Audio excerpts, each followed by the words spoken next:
गांव के छोर पर एक पुरानी और सूखी बावड़ी थी।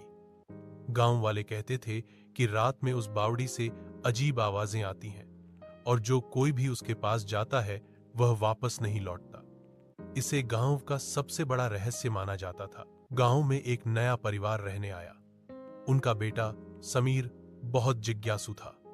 उसने गांव वालों की कहानियों को सिर्फ अंधविश्वास माना। एक रात वह चुपके से उस बावड़ी को देखने गया।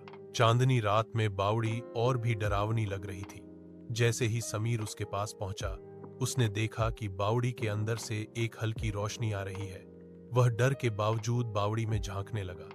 तभी उसे किसी के रोने की आवाज सुनाई दी। आवाज सुनकर समीर का दिल बैठ गया। उसने हिम्मत करके टॉर्च जलाई और देखा कि बावड़ी की दीवार पर एक पुराना ताबीज लटक रहा है।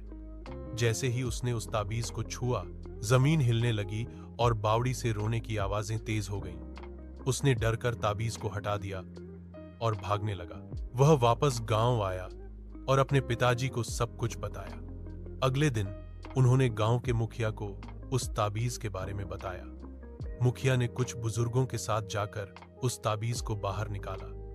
तब जाकर सबको पता चला कि उस बावड़ी में गांव के एक पुराने पुजारी की आत्मा थी, जिसे किसी ने धोखे से मार दिया था।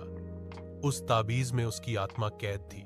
ताबीज को हटाने के बाद बावड़ी से आने वाली अजीब आवाजें हमेशा के लिए बंद हो गई। उस दिन के बाद गांव वालों ने यह जाना कि हर रहस्य के पीछे कोई ना कोई सच्चाई छिपी होती है।